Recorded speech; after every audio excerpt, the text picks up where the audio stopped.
Esto es Chica Podcast.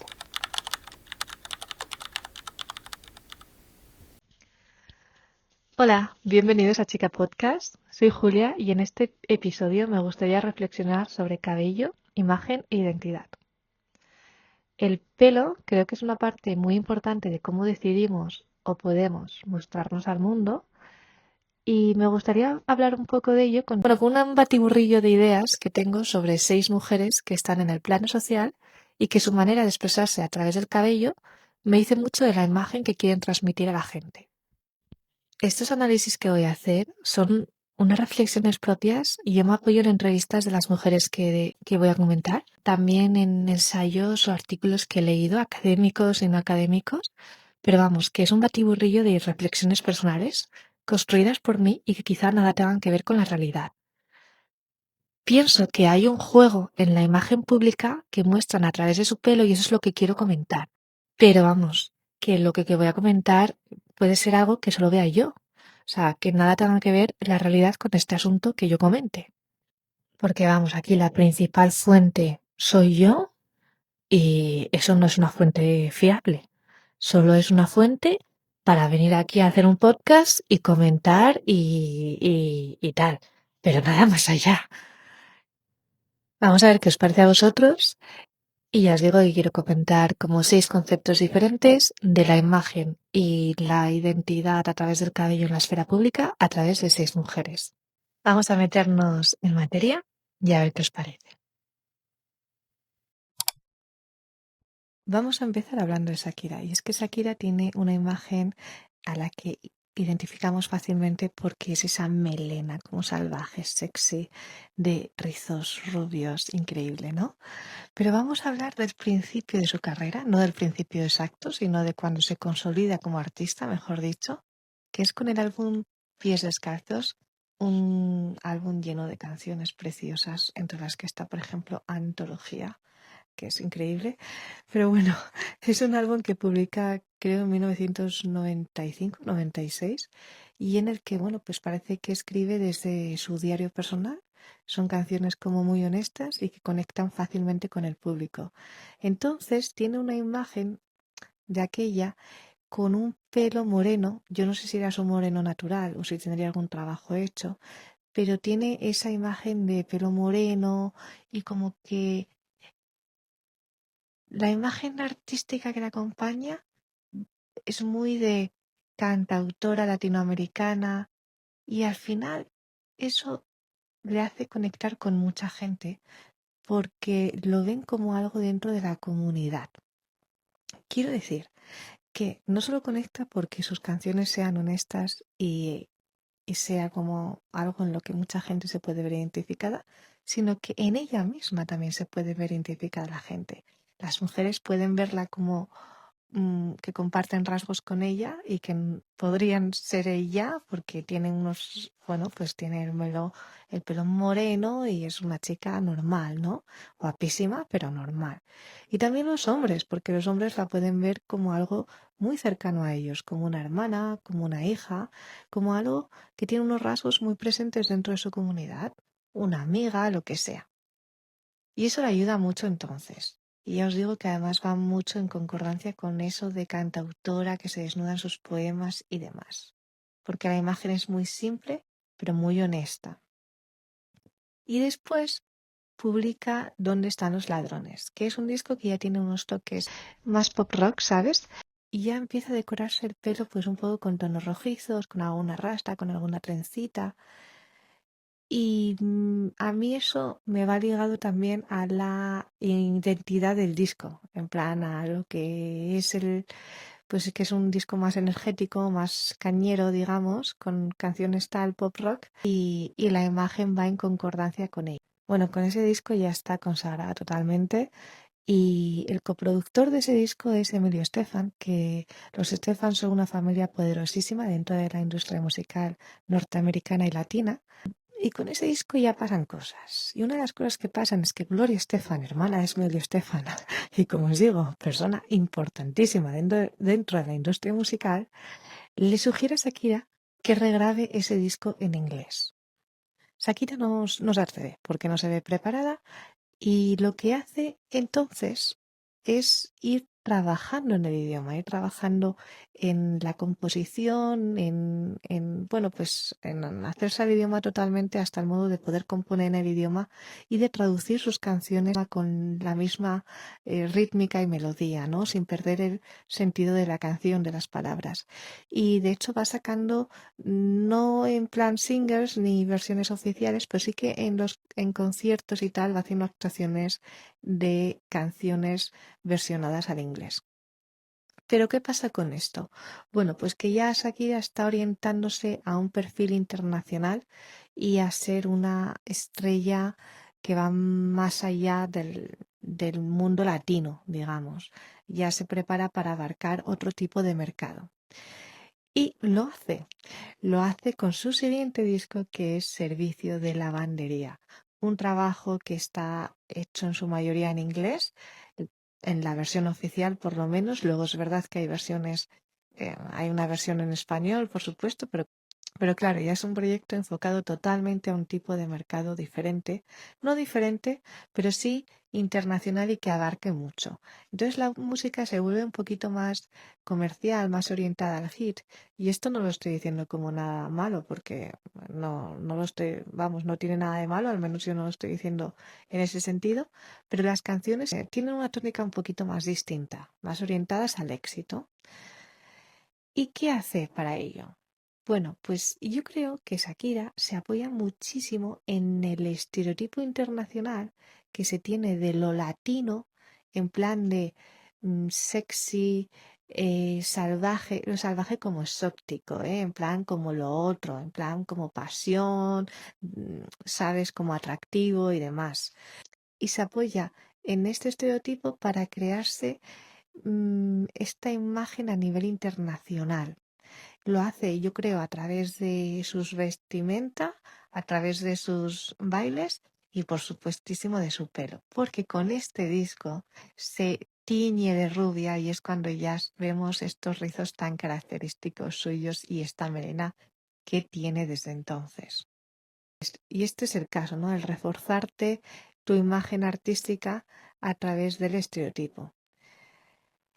Que, por cierto, también tengo que decir que así como veo el estereotipo superpotenciado, veo ah, que, por cierto, así como veo el estereotipo ensalzado, también veo alguna cosa que puede ser pensada o, o puede ser que no sea pensada, pero que haya hecho que la comunidad internacional no la viera tampoco como tan desconocida. Y es justamente que el pelo fuera rubio. Porque claro, el pelo rubio es muy común para los americanos, para los europeos de los países nórdicos. Y claro, al final, si tú ves eso, aunque esté proyectada una imagen que te parezca lo exótico y demás, de alguna manera no es del todo desconocido, es algo cercano a ti. Pasa como con el disco de Pies Descalzos, que se veía como una chica totalmente de la comunidad y que podía ser tú.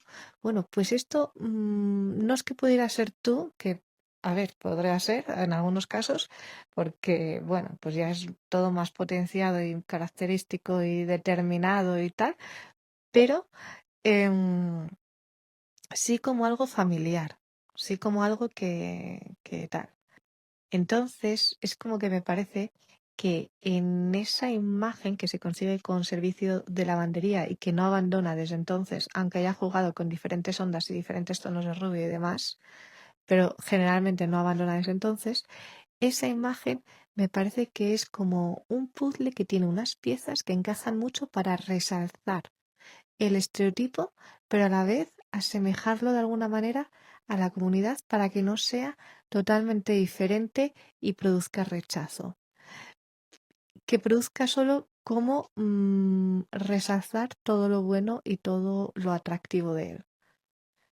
Y bueno, no sé, eso me parece a mí. Pero también quiero decir una cosa aquí, y es que cuando yo hablo de estereotipo y de imagen artística ensalzada y demás, no quiero decir que tenga ausencia de verdad, porque yo creo que todas estas artistas tan famosas, toda esta gente tan famosa, tienen que tener algo de verdad en ellas, en su discurso, en sus canciones, en todo lo que hacen, cuando hablan, cuando se expresan, cuando todo, porque si no es que sería imposible que conecten con la gente de la manera que conectan.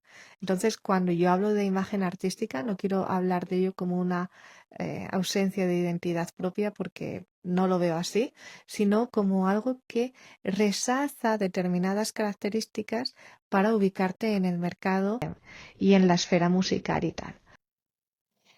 Pero no solo ahí termino con Shakira, porque con Shakira quiero hacer dos reflexiones. Quiero hacer esa, por una parte, pero quiero comentar otra cosa más.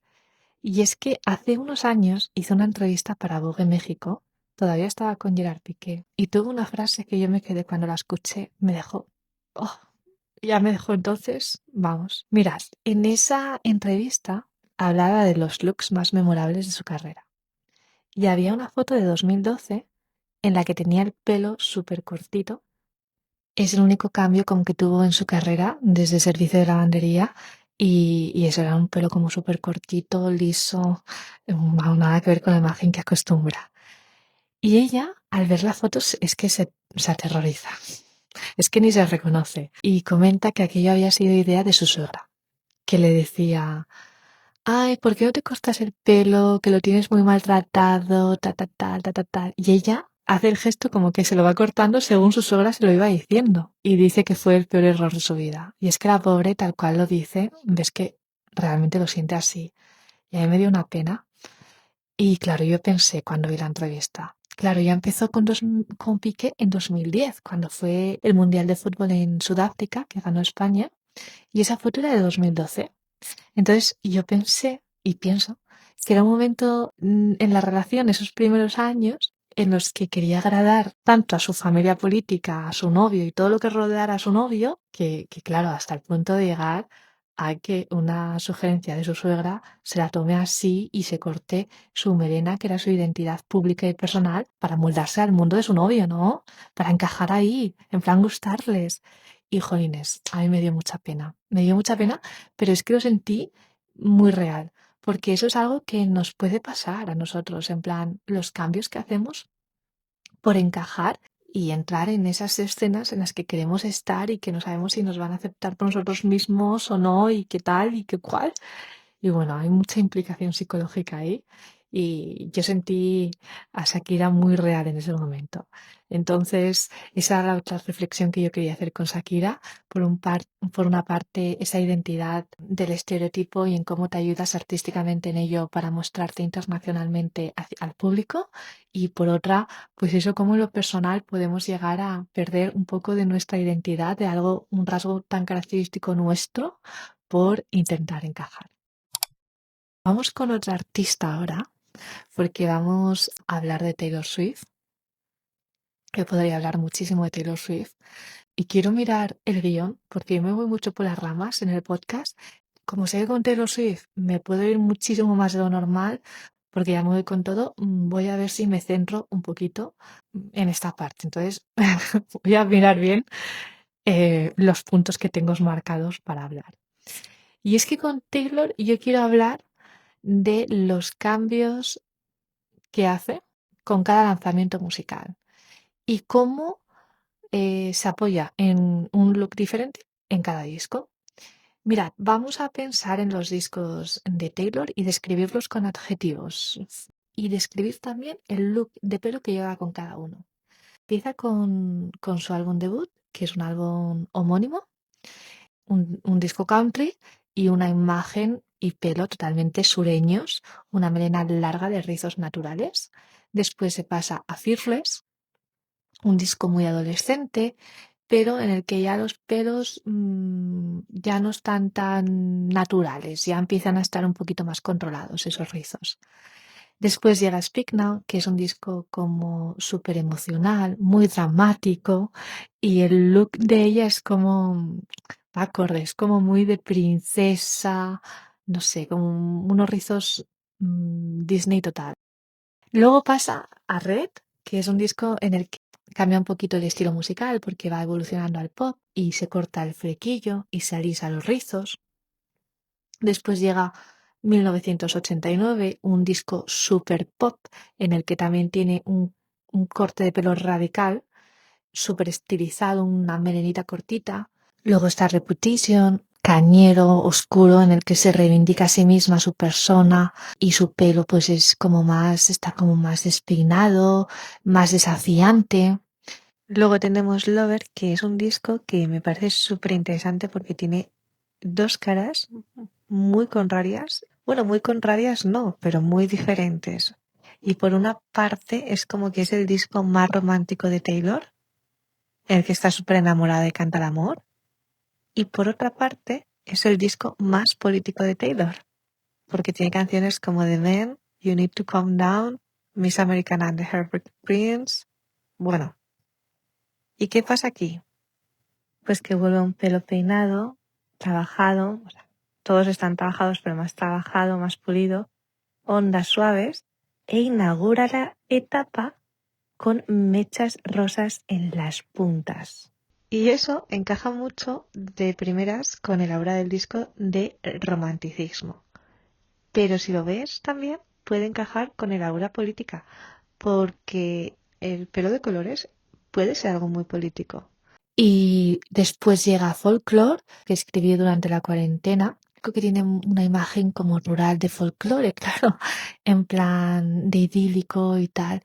Y tiene esas dos vertientes como de la cuarentena, de estar por casa, y lo rural, del folclore y demás. Lo vemos en el peinado también, porque los peinados que lleva encajan con esas dos vertientes, que son como, pues es un pelo despeinado, su rizado natural, es como su pelo natural, recogidos y encajan con esas imágenes, tanto de estar por casa como de adentrarte en el campo. Luego también está Evermore, que es un disco hermano que tiene la misma estela que este. Y luego tenemos Midnights, y ya desde Midnights no vemos tantos cambios realmente. Sí que vemos algunos asociados a alguna aparición pública, algún videoclip que están siendo muy específicos con alguna canción, alguno de los lanzamientos, pero sí que es como más siempre su melena normal, con rubia, con el flequillo. ¿Y por qué pienso yo que no hay tantos cambios desde Midnights?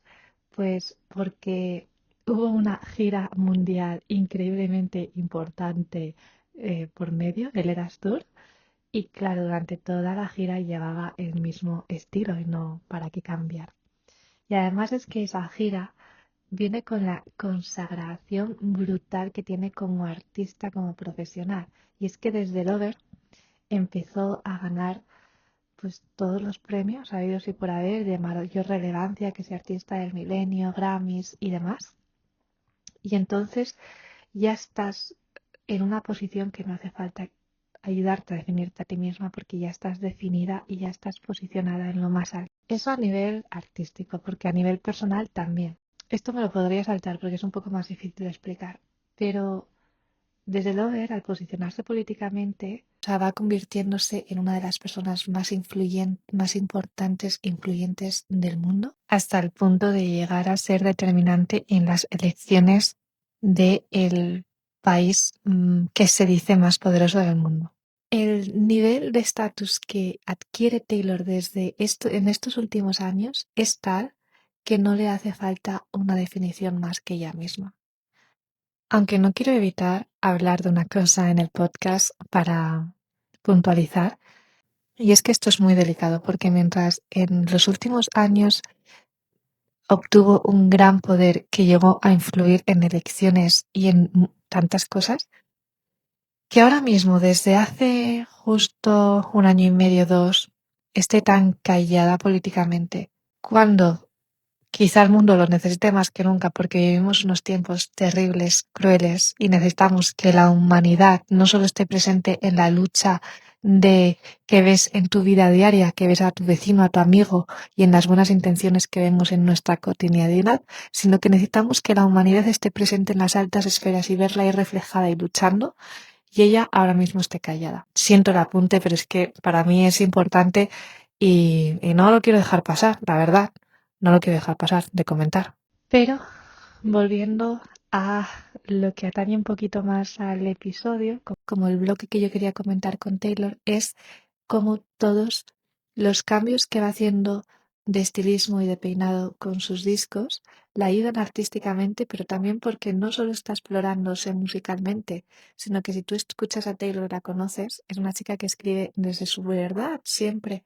Y entonces ves cómo se está explorando ella misma. No es que solo se explore artísticamente, sino que se explora ella misma, ella crece, ella cambia. Y todos nos acompañamos en diferentes etapas de nuestra vida con diferentes tipos de pelo, ¿no? Yo, por ejemplo, me acuerdo cuando llevaba el pelo rosa y estaba de Erasmus, o me acuerdo de cuando me corté la melena por los hombros y me teñí de morena, que para mí eso fue un cambio brutal, o las veces que me corté flequillo y me comprometí a cuidármelo y y hacérmelo bien porque quería romper un poco conmigo misma y me exploraba, o diferentes peinados, ¿sabes? Como cuando te obsesionas con un peinado y entonces, ¿sabes? Llevas siempre pues una trenza y la asocias a esa etapa, o cuando unos años veamos imágenes de ahora y yo, por ejemplo, me voy a ver un montón de veces con el típico moño este del clean look y lo asocio a estos años. Y es así, ¿no?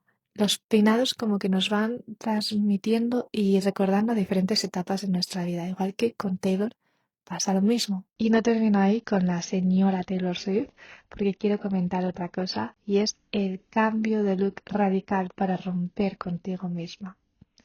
Y es que eso a Taylor le pasó. Si os fijáis cuando estaba comentando y describiendo los álbumes y los peinados, dije que en 1989 se había cortado un montón el pelo, la melena, vamos, había roto con su imagen anterior, porque estaba rompiendo musicalmente con su imagen también.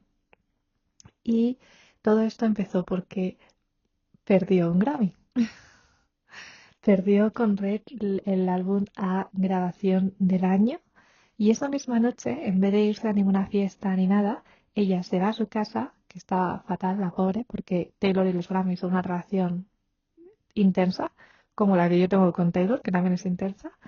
Se va a su casa y no sé en qué momento ella esa noche dice, pues mira, mi siguiente disco va a ser puramente pop, me voy a cortar el pelo, va a ser esto, va a hablar de Nueva York, de ir con mis amigas, de no sé qué, la veintañera. Bueno, eso todo lo decide esa noche. Y se corta el pelo y hace la transición mm, completa al pop con ese álbum. Y de hecho le funciona. Le funciona hasta el hecho, hasta el punto de que gana el Grammy del año en la siguiente edición con 1989. Y esta es la otra reflexión que quería hacer con Taylor, ¿no? Cuando necesitamos definitivamente romper con nosotras mismas o con la imagen que tienen de nosotros o hacer un cambio total en nuestra vida para transicionar de alguna manera, ya sea personal, profesional, de cualquier ámbito, y decidimos hacernos un corte que sea como más radical. Sí que es verdad que que el corte de Taylor no fue un radical de me tiño de morena y me corto el pelo en rollo pixie, pero sí que se cortó la melena, digamos, y acompañó con toda esa metamorfosis que ella sufría e hizo en lo personal y artístico. Vale, vamos a hablar de Jennifer Aniston ahora, y es que Jennifer Aniston tiene una melena tan icónica, es una de las más imitadas, es súper identificativa con su imagen también, o sea, la imaginamos siempre con ese pelo rubio tan precioso que tiene, y es que es un pelo tan icónico que tuvo o sea, tiene un corte de pelo en su honor que se llama The Rachel, porque cuando apareció en la segunda temporada de Friends, creo, con esa melena así como a muchas capas que encuadraba así como el rostro y tal, se hizo súper famoso, muchísima gente, o sea, todo el mundo lo pedía en las peluquerías, hasta el hecho de, bueno, pues de llegar a llamar al corte de pelo de Rachel en honor al personaje que interpretaba Jennifer Aniston. Desde entonces siempre ha tenido una melena súper imitada, súper preciosa, pero es que esta melena yo creo que encaja muchísimo con lo que proyecta Jennifer, porque ella es una chica súper carismática, súper natural, simpática, cercana, y su melena ayuda a la imagen que tiene. en las entrevistas, en todo, ¿no? Y en los papeles que interpreta también. Porque hasta hace unos años Jennifer estaba muy encasillada en papeles de comedia romántica, que por cierto reivindiquemos la comedia romántica y el talento que hay en esos actores y la gente que hace esas películas, pero es que hay veces que a los actores los encasillan en esas pelis o en esos papeles y no les dejan como explorarse en otros proyectos y es una pena. De hecho, creo que Jennifer en estos últimos años está haciendo otro tipo de papeles también porque, claro, ya tiene otra edad y demás. Esto es algo que podría comentar en otro podcast, pero tampoco es de belleza eso. Entonces, es algo que podría comentar en otro podcast de otra temática diferente. Pero el caso es que, bueno, estaba como muy encasillada en este tipo de papeles, ¿no? Y este tipo de papeles suelen tener como protagonista a alguien, pues, que parezca, pues eso, la chica de la puerta de al lado, o tú misma, ¿sabes? Y que sea natural, carismática, simpática, algo que se entrelaza mucho con la imagen que ya de por sí tiene Jennifer Aniston y que su pelo ayuda mucho a ello, porque su pelo parece, pues eso, súper natural, súper angelical y todo, como ella. Que ojo, os digo una cosa, también el pelo de Jennifer Aniston parece muy natural, pero no tiene nada de natural, ¿eh? Porque ese pelo tiene 1000 mechas de rubios diferentes y tiene un montón de trabajo detrás para que no esté un pelo mm, fuera de sitio, vaya.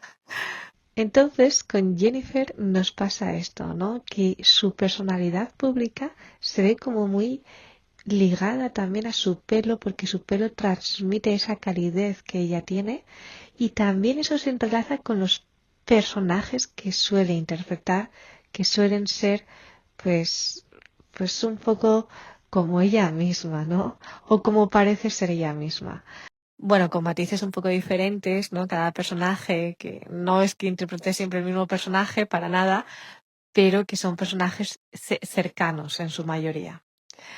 De hecho, para ver más lo que yo quiero decir de la personalidad de Jennifer y en relación a su pelo, cómo se proyecta o cómo se ayuda de su pelo, quiero hablar de una película que es en la que hace de villana, que debe ser de las pocas películas que hace en las que interpreta un papel que esté fuera de ese rasgo común que comentaba anteriormente. Y es en la de cómo acabar con tu jefe. Bueno, esa serie de películas, que creo que hay dos, hace de malvada y para ello, aquí no sabéis qué tiene diferente, el pelo. Y es que en lugar de su rubio al que estamos tan acostumbrados, aparece con una melena morena, muy, muy diferente a lo que, pues eso, a lo que identificamos con ella. ¿Y por qué me refiero a este peinado de esta peli? Bueno, pues porque yo creo que al ser un papel tan diferente a los que suele interpretar, se apoya mucho en la melena para que las características del personaje, que es como de mala total, no se asemejen al resto de personajes que suele hacer, que son de esas chicas tan carismáticas. E incluso voy más allá y que no se asemejen a ella misma y su personalidad. Es decir, que quede desligado totalmente de ella y sea como algo que se asocie únicamente a algo muy concreto de una película en la que hace de malvada, pero que no es el común de ella y por supuesto no es ella. Y el pelo, que es moreno y hace tanto contraste con la imagen de ella que vemos tan habitual y es el contraste total de su melena habitual, pues ayuda a que el público lo identifique como tal y psicológicamente lo veamos. Como os digo, todo esto es una reflexión mía en la que yo me apoyo en mí misma para comentar. O sea, que esto no tiene por qué ser verdad, pero vosotros veis sentido a lo que yo digo porque yo le veo como una lógica, ¿sabes? Vamos a irnos a otra esfera. Vamos a irnos ahora a una esfera pública un poco diferente porque es la gubernamental. Vamos a analizar el peinado de Isabel II y reflexionar sobre él. Soberana de Reino Unido y la Commonwealth por más de 70 años, y en casi todos llevó el mismo peinado. Se lo dejó a principios de los 50 y lo lució hasta el final de sus días. ¿Y por qué lució siempre el mismo peinado? Bueno, pues por varias razones, pero principalmente por el símbolo de estabilidad que representa. La reina no se representa a ella misma, sino que representa a un país. Y si tiene la estabilidad en su imagen, transmite en consecuencia la estabilidad del país. Además, también hay otras razones, como por ejemplo que el peinado es súper reconocible al instante, incluso en una silueta. En una silueta tú reconoces a Isabel II. Y eso es súper importante porque es un símbolo, ¿sabes? Es una imagen, es una identidad. También, además, tiene un significado de neutralidad, por lo que se aleja de cualquier radicalidad, cualquier controversia y, y se abraza lo neutro, totalmente. Y lo neutro une a la pluralidad. En este caso, la pluralidad de un país, imagínate. Bueno, pues espérate que digo un país. O sea, Isabel II es la reina de la Commonwealth, o sea, de Australia, Sudáfrica, más de 50 países. O sea, el caso es un poco extremo porque, porque, claro, es como ser neutra para muchos países, pero bueno, un poquito más específicamente para Reino Unido, ¿no? Y es verdad que aunque este caso sea un poco extremo, porque acaba representando a medio mundo, como quien dice, si piensas en cualquier monarca, ves lo mismo. Por ejemplo, la reina Sofía de España también lleva un peinado súper característico desde hace, vamos, muchísimas décadas. Y reinas como Leticia, Máxima de Holanda o la princesa Kate Middleton no es que lleven un peinado en sí, pero sí que llevan unas melenas súper identitarias y totalmente características de ellas mismas.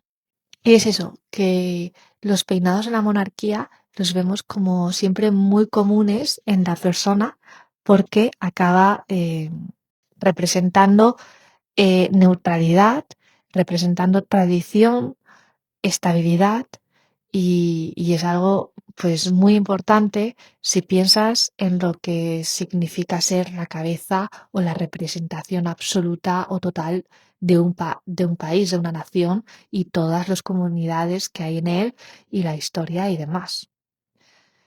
Y bueno, ahí cierro con Isabel II y la monarquía y ahora quiero hablar de un caso súper interesantísimo y muy importante que está dentro de lo político, pero ya no solo lo político como un punto de vista pues puramente gubernamental, sino como lo político como personal. Esta parte del podcast la estoy grabando otra vez porque es un caso muy profundo y en el que entraba en demasiados detalles y creo que quizá eso sería mejor hacerlo en otro episodio y no en este. Y es que vamos a hablar de Michelle Obama y la diferencia de su pelo desde la Casa Blanca hasta hoy en día. Michelle Obama fue la primera mujer negra en la Casa Blanca. Su marido fue elegido presidente en 2009 y durante los mandatos de su marido lucía unos looks muy diferentes a los que empezó a lucir una vez que abandonó la Casa Blanca. ¿Y eso por qué? Pues por varias razones, pero la que nos concierne en este episodio es el pelo, así que para adentrarme en ello quiero hablar de un ensayo antes, un ensayo que es de Sarah Ahmed. Es un ensayo que se titula A Phenomenology of Whiteness, algo así en español como la fenomenología de la blancura. Y la idea de ese estudio es cómo la blancura puede ser una orientación corporal. Es decir, que muchísimo más allá de ser un color de piel, es algo que nos estructura, porque es como si fuera un marco que nos encuadra en sociedad y cuantos más patrones blancos vayas adoptando, no solamente estéticos, también de comportamiento y demás, mejor te vas situando dentro de nuestra sociedad.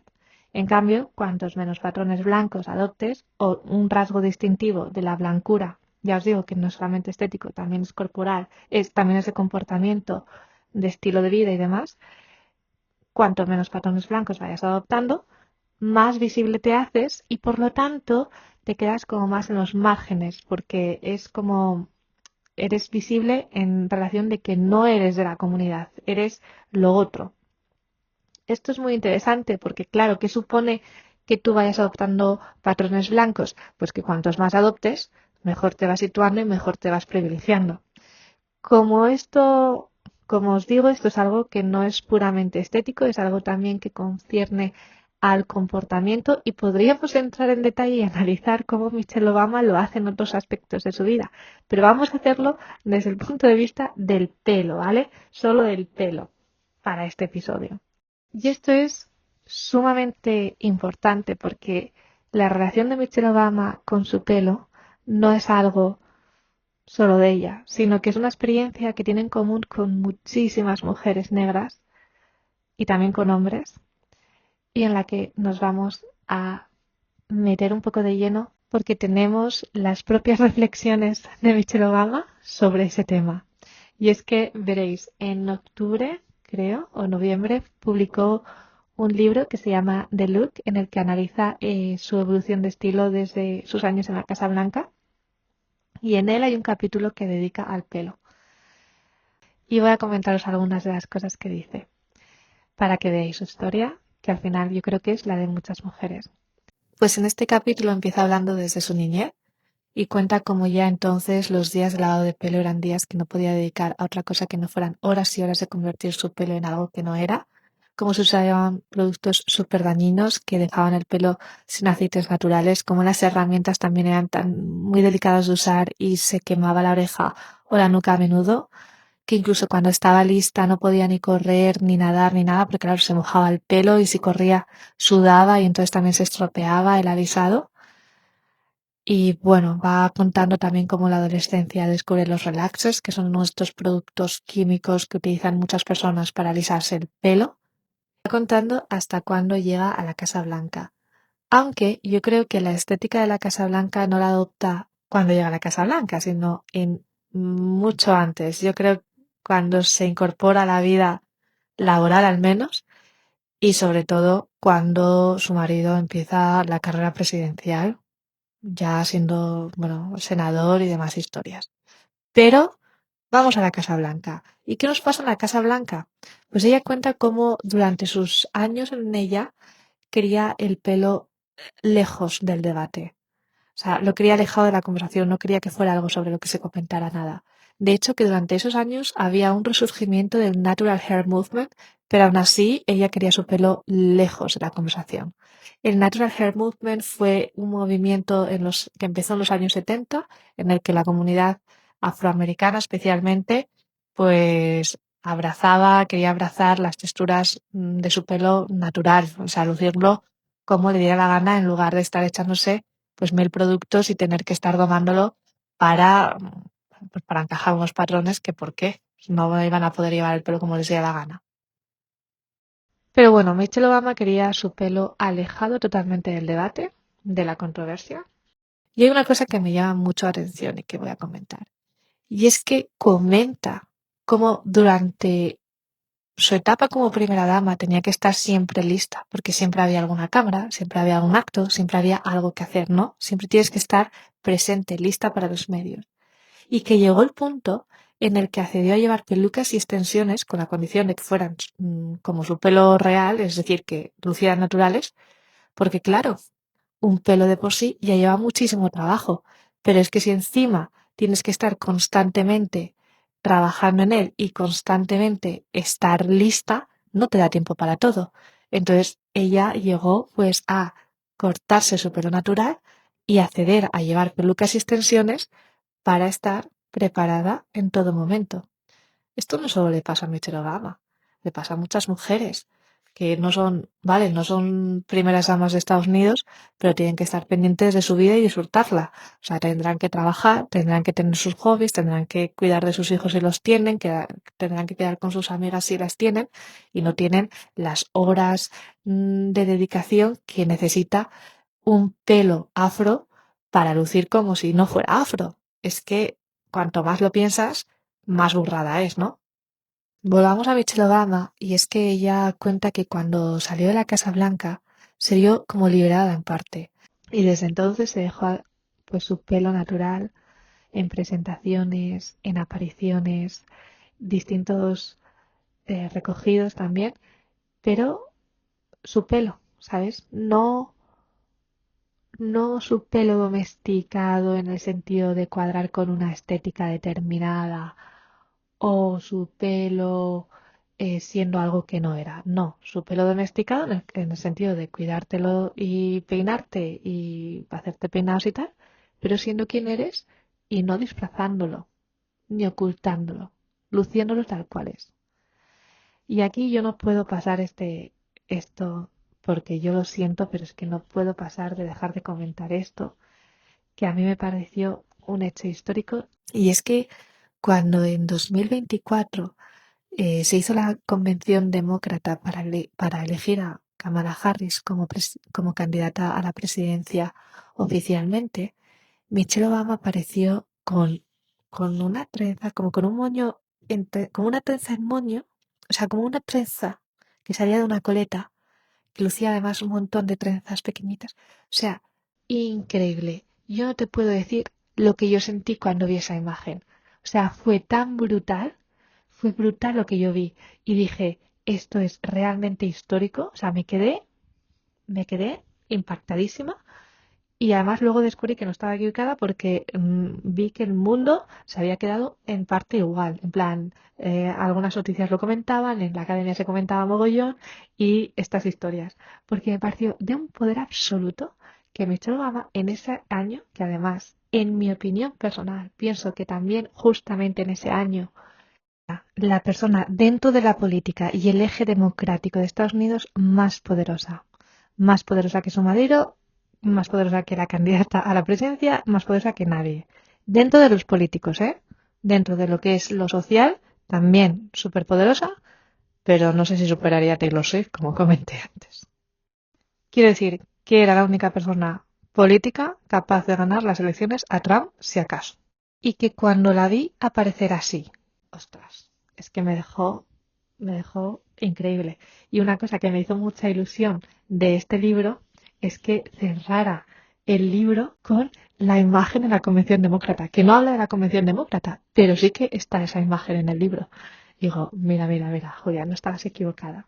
Y es que me alegra muchísimo que Michelle Obama ahora mismo esté llevando el pelo como le sale de donde sea, o sea, como le da la gana, o bien llevando su pelo tal cual, o bien llevándolo en recogidos de trenzas o afros, o lo que le dé la absoluta gana. Es que me alegra muchísimo, y no por ella solo, sino porque el que ella, que a mi punto de vista es una mujer tan poderosa, lo lleve, significa que muchas mujeres pueden verla y hacer lo mismo.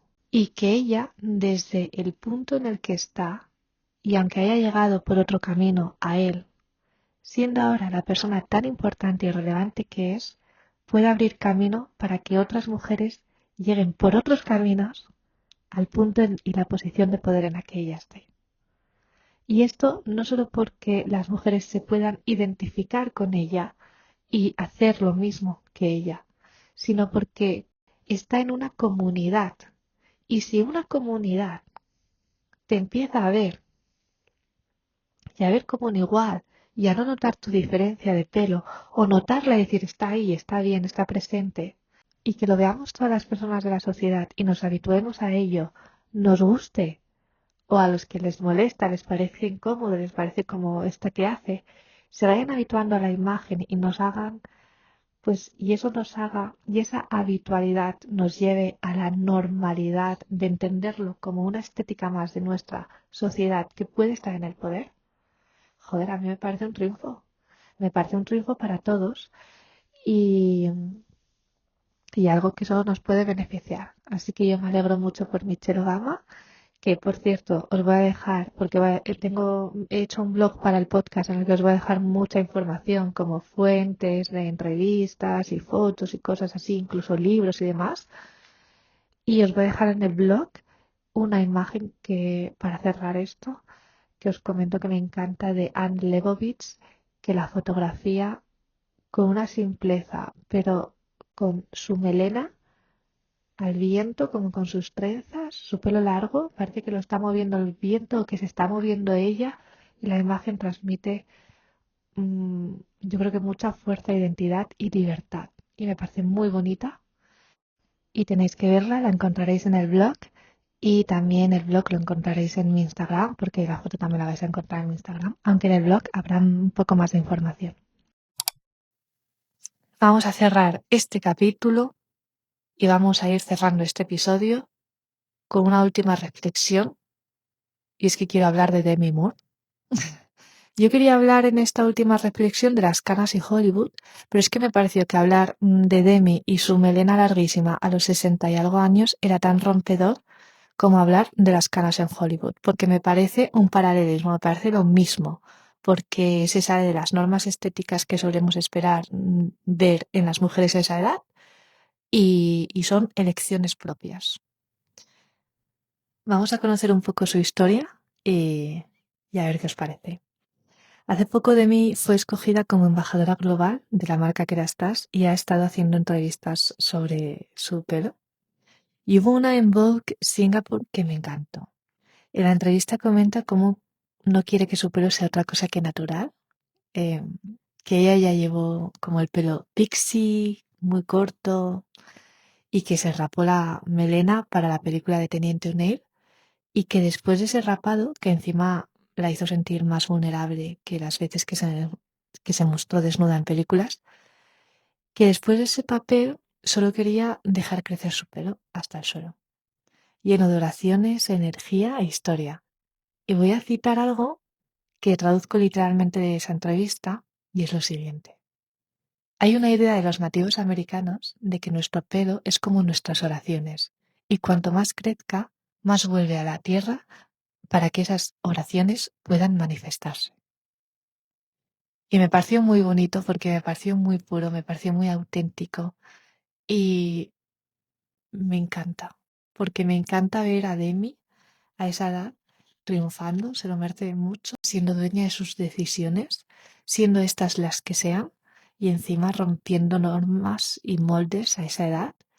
Todo ello me parece transgresor y me parece precioso y me parece puro porque lo veo puro y a mí me parece una historia muy bonita y una reflexión bonita también para cerrar este episodio, que espero que os haya gustado. He hablado muchísimo, la verdad es que pensé que iba a hablar mucho menos y estoy casi una hora aquí, pero, pero bueno, espero que os haya gustado este análisis que como os comento son reflexiones propias al final, que no hay ninguna verdad en esto, solo es algo que yo analizo y pienso y reflexiono sobre ello. Y no sé qué os parecerá a vosotras o vosotros, si encontráis algo que os apetezca comentar o decirme, voy a estar encantadísima de hacerlo. Os espero por Instagram si queréis o en el siguiente episodio. Un saludo y muchísimas gracias por escuchar este podcast.